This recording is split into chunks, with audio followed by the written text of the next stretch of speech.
Olá, pessoal, tudo bem? Sejam bem-vindos.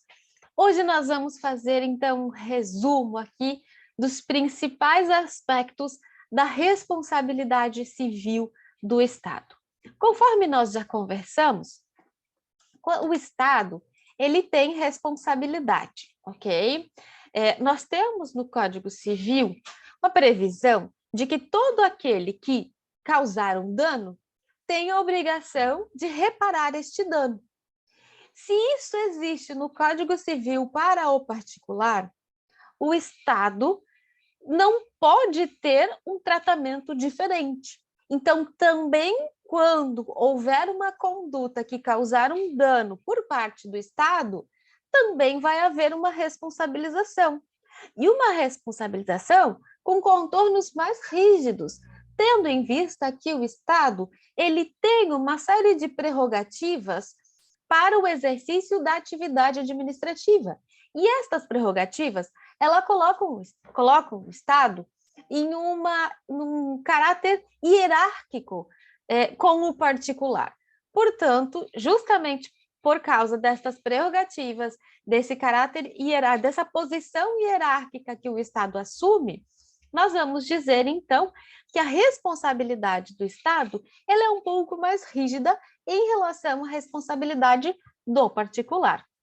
Mas ela vem dentro desta ideia de uma ordem jurídica nacional una, que estabelece que aquele que causa o dano deve reparar, e do princípio da isonomia, já que o particular, quando ele tem uma conduta que acaba gerando um dano, ele deve indenizar, por sua vez, o Estado também deve praticar a mesma conduta, deve reparar o dano que tenha eventualmente causado.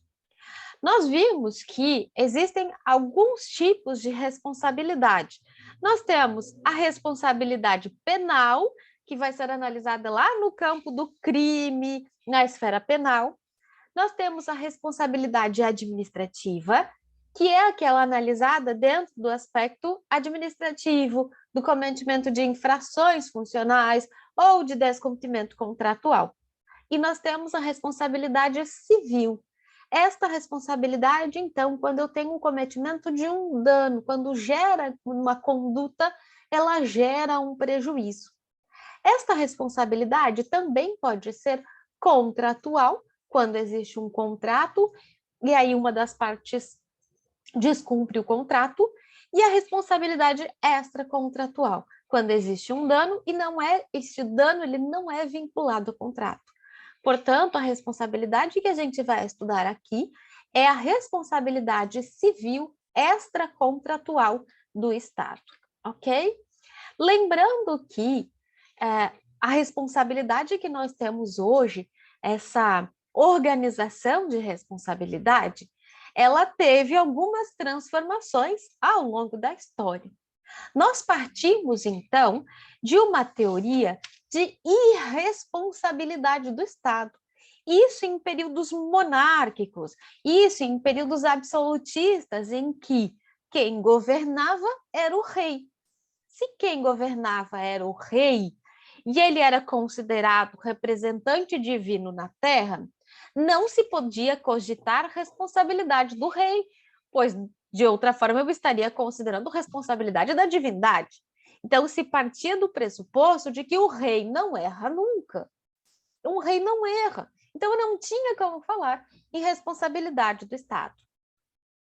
No entanto, a partir então de um caso inicial, que foi o caso Blanco na França, em que uma garota foi atropelada por um vagão ferroviário, começou-se a pensar então na necessidade de responsabilização do Estado. As primeiras teorias que tentaram aqui responsabilizar o Estado foram as teorias civilistas. Num primeiro momento, uma tentativa de separação entre atos de império e atos de gestão, dizendo que somente poderia haver responsabilidade nos atos de gestão, os atos de império não gerariam responsabilidade. Como era muito difícil diferenciar o que é autogestão, o que é ato de império, enfim, não vingou essa teoria. E aí disseram, pois bem, vamos utilizar a mesma teoria do cível, que é baseada em uma responsabilidade subjetiva, em que se analisa se a conduta praticada pelo agente ali, representando o Estado, foi culposa ou dolosa. Eu vejo, num primeiro momento, a responsabilização era uma responsabilização com base na teoria civilista, de responsabilidade subjetiva, que levava em consideração a atuação culposa ou dolosa do agente público. Só que isso gerava uma dificuldade para o administrado. É muito difícil ele comprovar esta conduta dolosa ou culposa. Então, não era muito fácil a responsabilização. Por isso, no momento seguinte, vieram as teorias publicistas da responsabilização do Estado. Uma delas é embasada na teoria da culpa administrativa ou na falta do serviço. O que ela significa? O Estado, ele é responsável quando os serviços de sua competência não forem prestados de forma incompleta ou de forma ineficiente, ou de forma atrasada. Então, a teoria aqui, com base na culpa administrativa, ela parte do pressuposto de que houve uma não prestação, uma prestação ineficiente ou atrasada do serviço público que acabou gerando um dano. E aí o particular, aquela pessoa que sofreu o prejuízo, precisa comprovar, vejam, é uma teoria, ela é embasada numa responsabilidade subjetiva, mas não uma subjetividade que eu tenho que comprovar dolo ou culpa. Uma subjetividade que eu tenho que comprovar a falta do serviço. Eu tenho que comprovar que o serviço não foi prestado, ele foi prestado de forma ineficiente ou foi prestado de forma atrasada, ok? Então, essa primeira teoria, ela é embasada nessa ausência, né, ou má prestação do serviço, ok? Essa teoria, ela ainda em algumas situações é utilizada na atualidade, ok? Então, teoria aqui baseada na culpa administrativa. Além desta teoria, dentro das teorias publicistas, a gente tem a teoria do risco integral. O que essa teoria significa? Significa que nós teríamos uma responsabilização integral, um caráter irrestrito de responsabilização do Estado. Ou seja, ainda que quem houvesse praticado o dano tivesse sido a vítima, ainda assim haveria uma responsabilidade do Estado. Ainda que quem deu causa ao dano foi única e exclusivamente uma conduta da vítima, ainda assim haveria uma responsabilidade do Estado.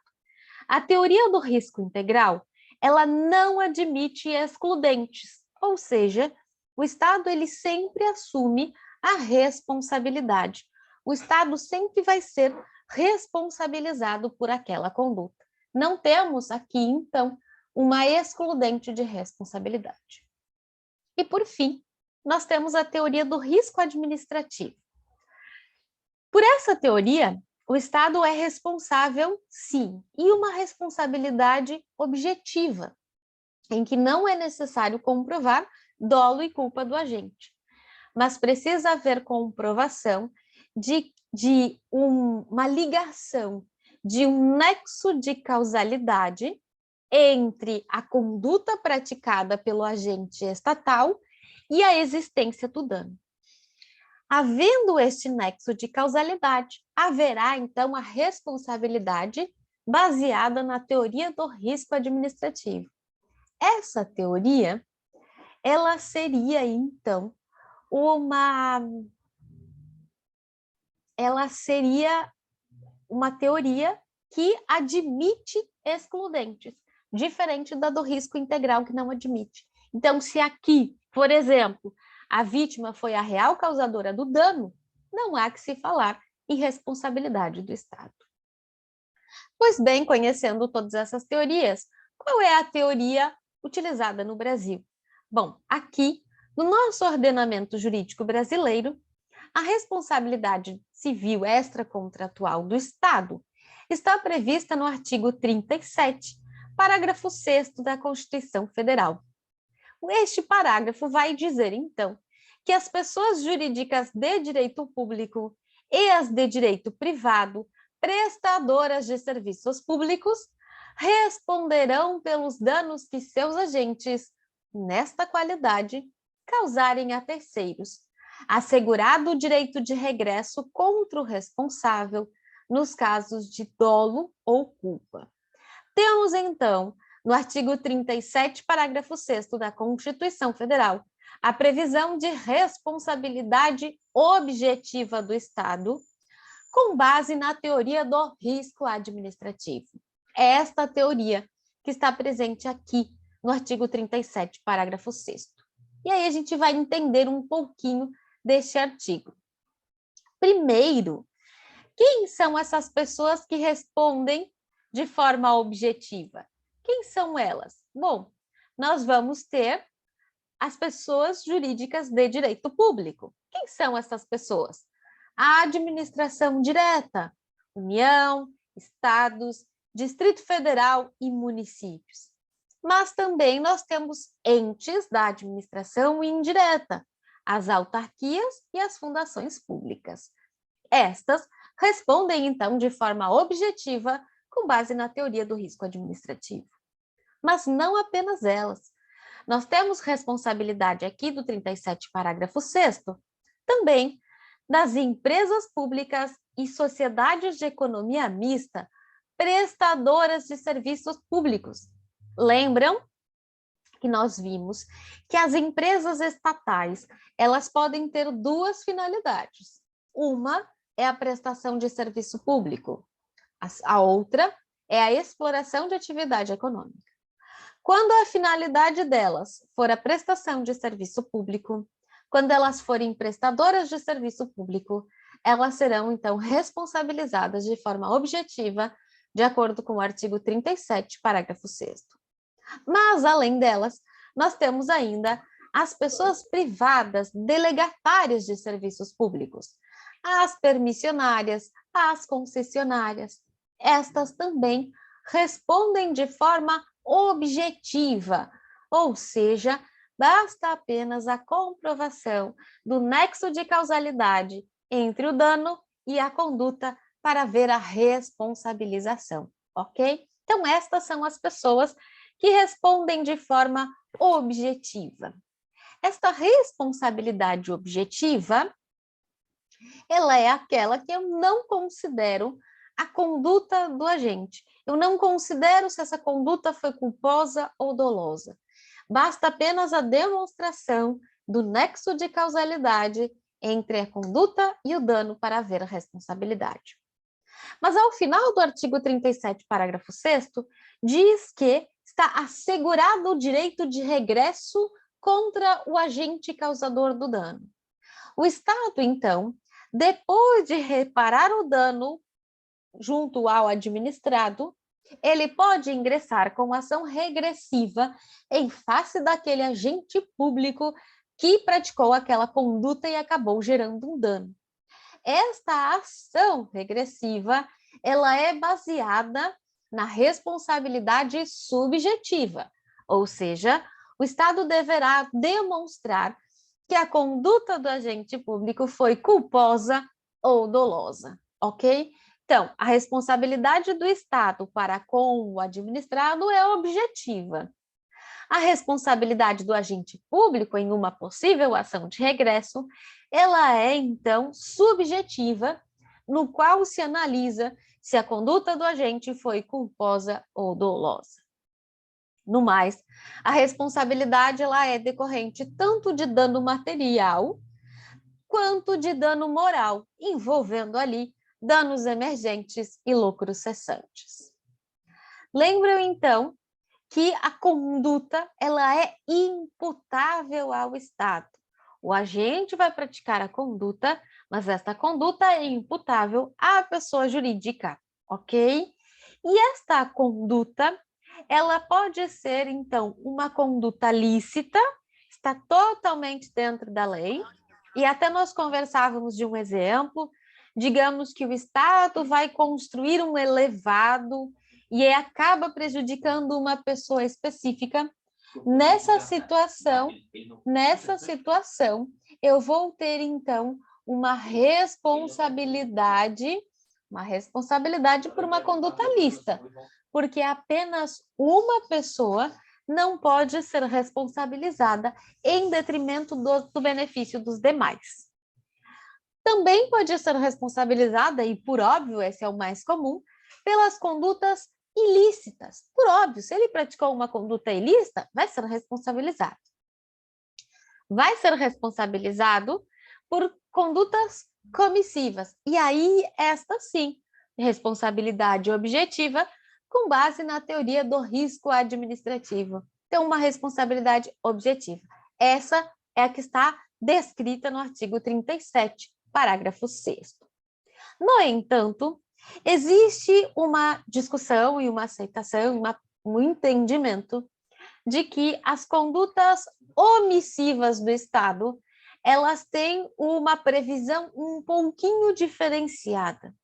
Nas condutas omissivas, eu não vou aplicar a teoria objetiva, mas sim eu vou aplicar a responsabilidade com base na teoria subjetiva, mas não a subjetiva que você tem que comprovar dolo ou culpa da conduta do agente, e sim a responsabilidade subjetiva em que vai se demonstrar a culpa administrativa, aquela situação em que o administrado deve comprovar que o serviço não foi prestado, que o serviço foi prestado de forma ineficiente ou atrasada.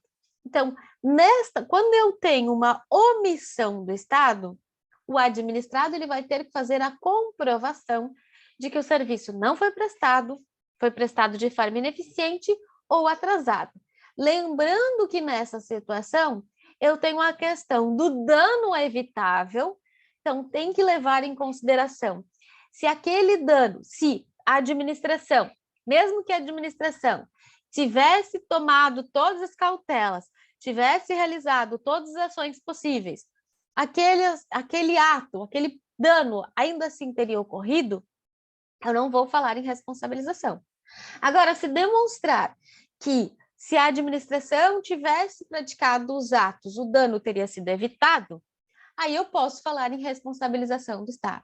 Então, vejam que eu vou ter aqui na teoria subjetiva, com base na culpa administrativa, os conceitos de dano evitável, de padrão normal e o princípio da reserva do possível. Nem sempre o Estado vai conseguir estar presente em todas as situações. Portanto, o princípio da reserva do possível.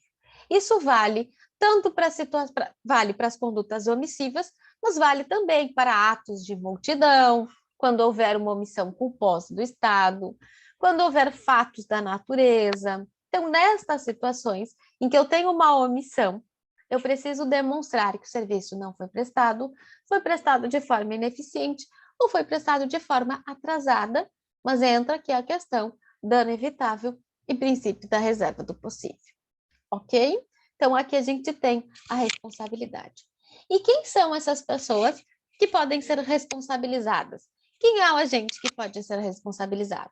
O agente público. A conduta, ela tem que partir do agente público, ok?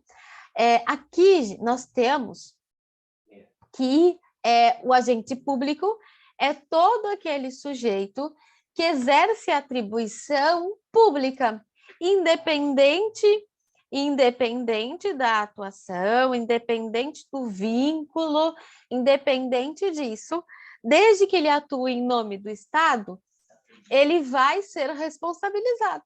Se ele de alguma forma ele atua aqui em nome do Estado, ele está ali ou de um vínculo de concurso, um vínculo estatutário ou um vínculo seletista, vai haver uma responsabilização. Então, o agente público aqui, que vai ser considerado representante do Estado para fins de responsabilização, é o agente público em sentido amplo. Todo aquele que de alguma forma tem vínculo com o Estado, que age em nome do Estado, ele vai ser responsável. O Estado, então, ele vai ser responsabilizado. Um cuidado é que a responsabilização do Estado, ela vai existir quando eu tenho a atuação do agente público nesta qualidade, ou seja, na qualidade de agente público. Se ele praticar uma conduta sem estar revestido da condição de agente público, eu não vou ter responsabilidade do Estado, porque ele não estava agindo como agente público.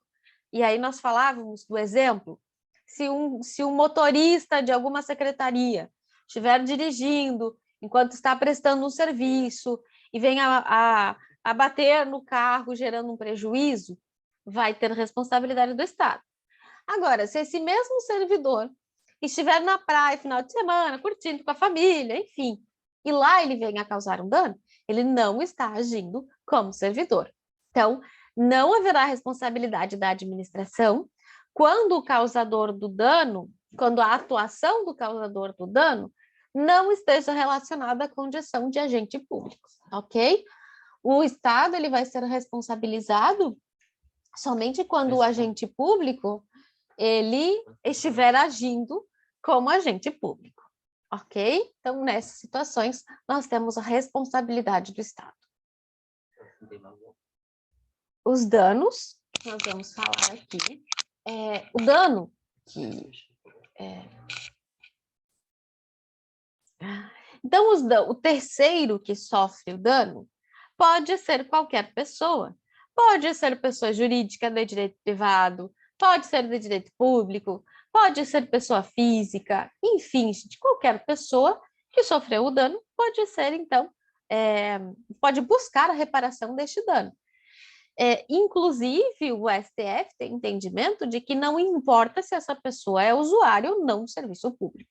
Houve o dano, houve o nexo causal com a conduta, haverá responsabilidade.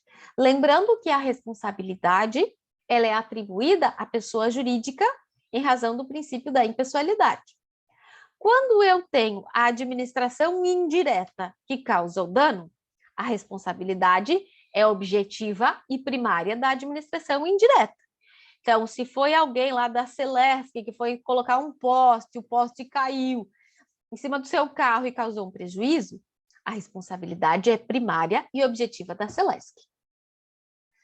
Nesse caso, o Estado ele tem responsabilidade apenas secundária, tem responsabilidade apenas subsidiária, certo? Se eu não conseguir buscar a responsabilização deste agente que está prestando o serviço, aí eu vou chamar de forma subsidiária o Estado, ok? Então, responsabilidade primária e objetiva da pessoa que recebeu ali a incumbência de prestar o serviço público.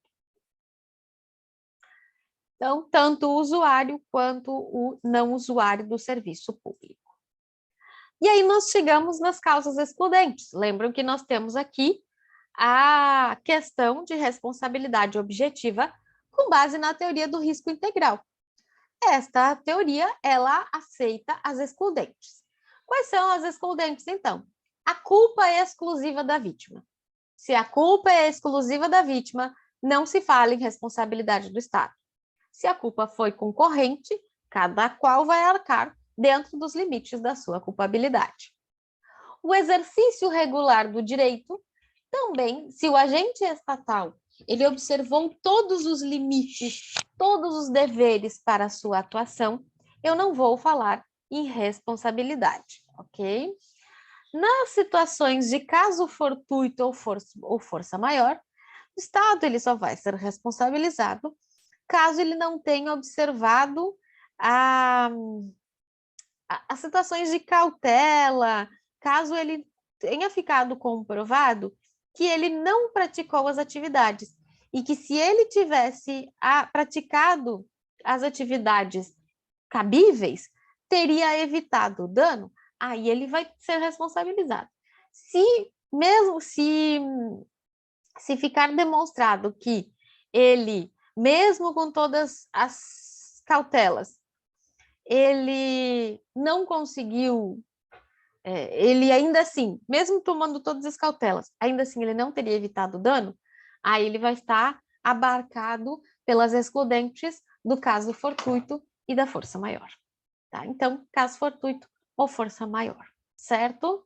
A culpa de terceiro, ela não é, evidentemente, uma exclusão da responsabilidade do Estado, a não ser que ele tenha ali o dever de impedir. E aí ele pode responder dentro da omissão, por alguma omissão ali, já que ele não praticou a conduta a fim de impedir aquela conduta. Mas ela não é uma excludente total de responsabilidade, ok? Pois bem, a reparação do dano, ela pode ocorrer na esfera administrativa, se houver acordo entre as partes chegam no acordo, ou na via judicial, então, se não houver acordo ali entre as partes, certo? Quanto à ação, gente, o STF, na verdade, existem alguns entendimentos ali em relação à ação, né, envolvendo a responsabilização do Estado. Aqui nós temos que o STF entende que não cabe a ação indenizatória, ela não pode ser ajuizada diretamente contra o agente público. O STJ entende que cabe, ok? Mas vamos ficar com o STF que diz que não cabe ação direta. Para o para a doutrina, inclusive, não cabe denunciação à lide, ou seja, se eu entrei contra o Estado chama o agente público para fazer parte na mesma ação, também não caberia. O STJ diz que é uma faculdade do Estado, o Estado pode chamar ou não como ele achar melhor. Outra situação é que o STF entende que não podem figurar como litisconsorte, então não poderiam estar ali dividindo o polo passivo da demanda, o Estado e o agente. Entendo que é melhor entendimento este, porque o Estado ficaria numa situação contraditória. Ele, para o administrado, ele negaria, para o agente público, ele diria que era culpa do agente, então ficaria numa situação um pouco estranha, por isso melhor. A vítima, o administrado, ingressa contra o Estado. E o Estado, posteriormente, ingressa com a ação regressiva em face do agente. Tá? Essa ação regressiva, que é proposta, então, pelo Estado em face do agente público causador do dano. Só que esta responsabilidade do agente público é uma responsabilidade subjetiva, quando o Estado tem que comprovar dolo ou culpa da conduta do agente. Ok? O prazo para apresentar esta ação em face do Estado, buscando a reparação do dano, é de 5 anos. Okay? Então, ação de reparação, prazo de 5 anos, conforme Decreto-Lei 20.910 de 1932.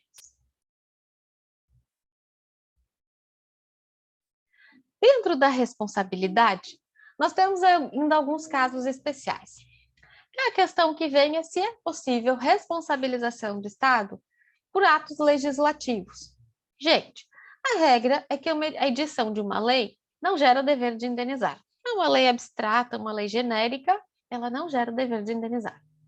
Exceto quando? Duas possibilidades. Primeiro, se for a edição de leis de efeito concreto. Uma lei de efeito concreto é uma lei direcionada a uma determinada pessoa ou um conjunto de pessoas. Por exemplo, uma lei que estabelece a doação de um imóvel para a empresa X, uma permuta de um imóvel com a empresa X. Isso é uma lei de efeito concreto. Esta lei de efeito concreto, se causar um prejuízo, pode haver responsabilização. E quando eu tenho a lei geral, lei abstrata, que cause o prejuízo específico e que seja declarada inconstitucional em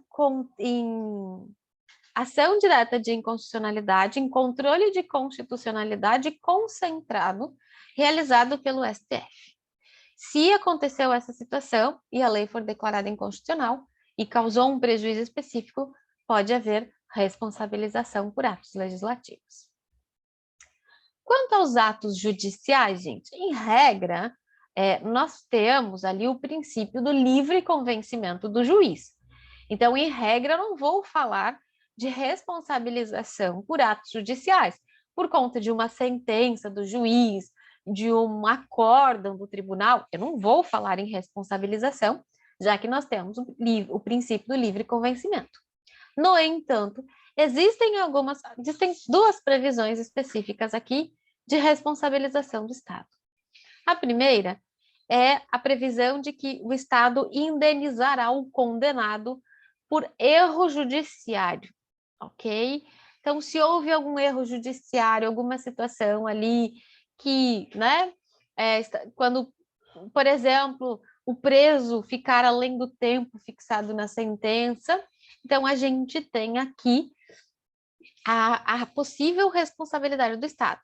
Está previsto no artigo 5º, 75 da Constituição Federal. O Estado indenizará o condenado por erro judiciário, mas o erro aqui, gente, é aquele erro grosseiro, aquele erro, né, muito visto, não um simples entendimento do magistrado. Não, é erro mesmo, é erro grosseiro mesmo. Assim como o que ficar preso além do tempo fixado na sentença. Ele já cumpriu e continua preso, não soltaram ele, ele pode buscar posteriormente a responsabilização do Estado. E o magistrado, ele poderá ser responsabilizado quando? Quando na conduta dele, na atuação, ele proceder com dolo ou fraude, então ele praticar uma conduta e vender sentença, enfim, né, fraude, ou quando ele recusar, omitir ou retardar sem justo motivo, né, providência que deva ordenar de ofício. Ele tem que praticar lá uma conduta e sem motivo aparente, sem justo motivo, ele retarda, ele engaveta o negócio. Poderá ser responsabilizado se houver algum prejuízo por conta disso. No mais, gente, nós falamos lá, quando conversamos sobre as possíveis responsabilizações do Estado, as teorias, a gente falou sobre a teoria da responsabilidade civil com base no risco integral, que é uma responsabilidade restrita do Estado. Esta teoria, esse risco integral, está previsto na nossa Constituição e o Estado vai ser responsabilizado de forma integral em 3 situações: dano nuclear, dano ambiental e ataque terrorista em aeronave. Nessas 3 situações, nós temos responsabilidade civil com base no risco integral. Então, eu não vou aplicar as excludentes nestes casos. Aqui, a responsabilidade é objetiva, com base na teoria do risco integral. A gente tem também a questão de responsabilização em razão de obra pública. E aqui nós temos 2 situações também. Primeiro, se o dano foi causado pela má execução da obra, porque fez a obra e fez mal feita, aí aqui também nós dividimos. Se a obra está sendo executada diretamente pela administração, os próprios servidores do município estão lá fazendo a obra, fazem a obra mal feita e acaba gerando um prejuízo, tipo, eles estão lá construindo um muro e tal, e eles fazem um muro mal feito, o muro cai em cima do carro de alguém. A responsabilidade é objetiva do município, tá? Porque ele diretamente estava executando a obra e foi mal executada. Agora, se o município faz uma licitação e ele contrata uma empresa para construir uma escola, aí essa empresa foi lá e está construindo um muro, só que ela constrói mal feito, o muro cai em cima do carro de alguém. Neste caso, a responsabilidade é da empresa e a responsabilidade é subjetiva, tá? Agora, se o dano é pelo simples fato da obra, ou seja, simplesmente porque a obra existe, eu tenho um prejuízo, aí responde de forma objetiva, com base na teoria do risco administrativo. Por exemplo, aqui em Joinville, quando tinha as obras do Rio Matias, a simples existência da obra causou um prejuízo. Então, pode haver uma responsabilização com base na teoria objetiva ali do risco administrativo, ok? Por fim, gente, nós temos a responsabilidade de pessoas ou coisas sob responsabilidade do Estado. Nós vimos que, por regra, numa conduta comissiva, eu tenho responsabilidade objetiva, e numa conduta omissiva, eu tenho responsabilidade subjetiva com base na culpa administrativa. Aqui, eu saio um pouquinho desta regra. Aqui, gente, quando eu tenho pessoas ou coisas sob responsabilidade do Estado, mesmo que haja uma omissão, a responsabilidade aqui é objetiva. Então, quando eu tenho uma criança no pátio da escola se machuca, eu tenho uma lesão sofrida por um preso dentro da penitenciária, mesmo que esteja em briga com um companheiro de cela, houve uma omissão do Estado. Como ele tem responsabilidade, porque essas pessoas estão sob sua guarda, a responsabilidade, mesmo que a conduta tenha sido omissiva, a responsabilidade aqui, ela é objetiva e ela é com base na teoria do risco administrativo.